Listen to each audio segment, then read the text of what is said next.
This is my husband's grandfather's collection from the Civil War. He wrote in here a letter. He was at the Second Battle of Memphis, and these are the things that he had there. His sock got soiled, so he washed it and hung it up. The next day at like 3 in the morning or something, the rebels attacked and shot the tent up and shot up the sock. And this is hardtack that he had at the same time, and those were some of the bullets. I wasn't expecting a sock to come in today that would catch my eye so much, but this is a super special sock. Yes. So it happened in August of 1864. Confederate General Nathan Bedford Forrest brought Union soldiers, which were really Confederate soldiers dressed in Union blue, bringing in prisoners to the camp. They were looking to get 2 Union generals captured and take their Confederate prisoners home with them.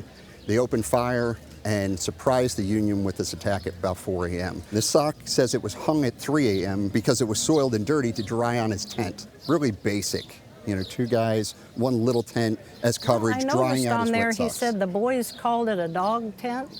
They called it a pup tent or a dog tent. When the battle came in at 4 a.m., not long after he hung up the sock, they shot through the camps, and that tent sustained 72 musket or bullet strikes. It had 72 holes pierced in it, and the letter attests to that, and that's what we're looking at here, is the holes that the bullets caused to that sock. So the tent itself is provenance by that document as being taken and being sent by a captain to the governor of Illinois. Yes. He also picked up a piece of hardtack, so it wasn't necessarily his ration, but he was souvenir hunting, and he brought a piece of hardtack, which was the ration of the Civil War soldier. So it was what they had to sustain them, not the most delicious food. These are neat in the fact that it's a before and after. So they're Civil War lead bullets, and this is an unfired, or we call it drop bullet. This is a fired example that obviously hit something harder than itself. You can see the striations from whatever it struck, some rifling within the grooves, and you can see they're both what we call 3-ring Union mini balls. So they were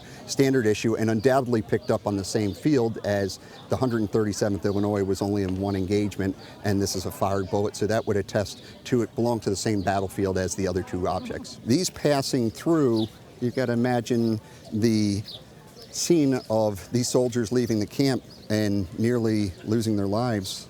72 rounds. 72 of those is quite a few. They left with a lot of arms, a lot of supplies, and about 500 Union prisoners. Do you have any guesses as to their value? No, I just know that probably most people didn't save their socks. Sure. So it's probably rare. Would you say you've ever heard of a sock being worth on the retail market $5,000 before? No. Well, you have now. Oh my gosh. Wow. That's exciting. Always wondered what happened to the other sock. On insurance estimate, I would go a little higher to about the $6,000, $6,500 range.